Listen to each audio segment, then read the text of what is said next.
The Happy Prince is a short story written by Oscar Wilde that I think captures well the spirit of Christmas.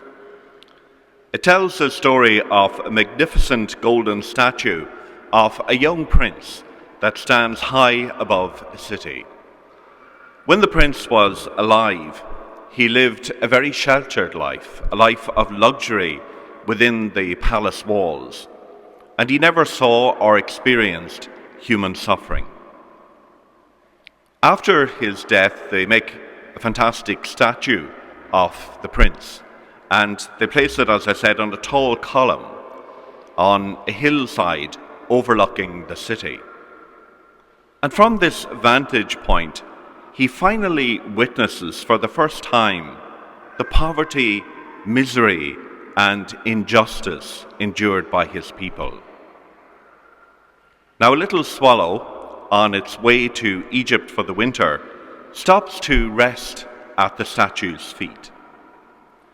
The prince persuades the swallow to stay and to help him to relieve the townspeople's suffering.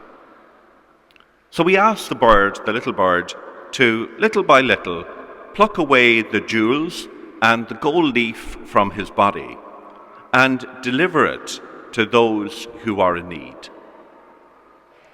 As the prince gives away all he has, his statue becomes very dull and very bare, while all the time the swallow grows increasingly devoted to him and to the mission that he has been given.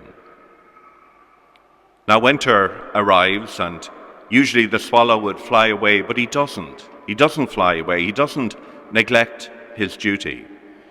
But it's a very severe winter, and unfortunately, the swallow was unable to survive the cold, and he dies at the prince's feet. And in his sorrow at the death of the swallow, the prince's heart of lead breaks in two. Now, because the statue has become bare, the city councillors decide that it's too ugly and useless, and it is taken down. The statue is melted down, and the broken leaden heart and the lifeless body of the swallow are both thrown on the rubbish heap. And at that moment in heaven, God instructs one of the angels to go down to earth and to bring him back the two most precious things in the city. And the angel brings him back the broken heart of the prince and the body of the dead swallow.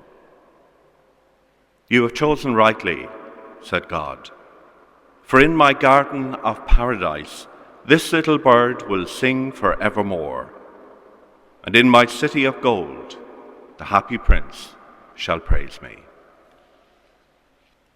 This story captures the essence of Christian love, sacrificial giving without counting the cost.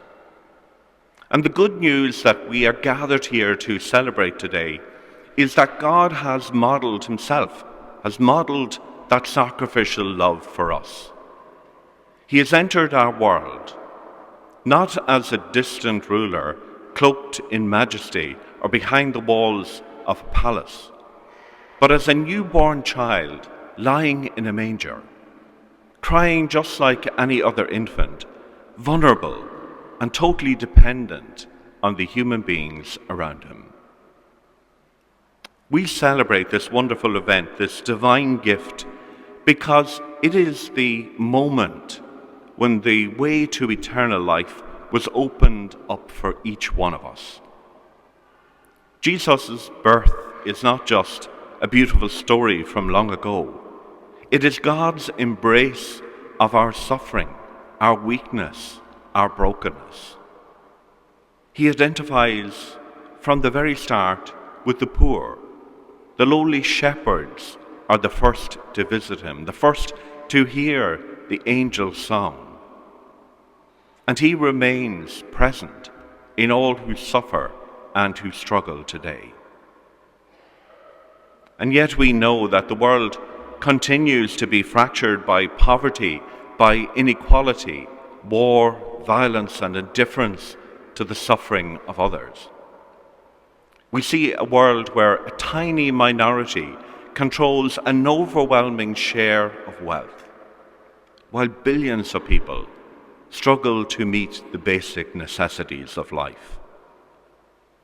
According to global wealth data, the top 5% of the world's population owns around 2/3 of the global wealth, while the bottom 50% own just 2% of its resources. Now, this is not a statistic that can be dismissed easily. It reflects a moral and spiritual crisis in our world today. When so few hold so much, and so many have so little, we see the consequences of that in every aspect of life. In families, even here in Ireland, struggling to pay for food, for electricity, for education. And we see that consequences in societies racked by conflict and tension, fostered by injustice and exclusion. We have also seen in recent times how political leaders of powerful nations dismiss the struggles of ordinary people, telling them that they're imagining the crisis of affordability, while millions go without the ability to be able to pay their bills. This kind of indifference contradicts the very gospel, the good news that we celebrate here today. Christ was born not to the wealthy or the powerful, but to Mary and Joseph, humble servants, and was first worshipped by shepherds, ordinary people who lived very much on the margins. Jesus chose poverty.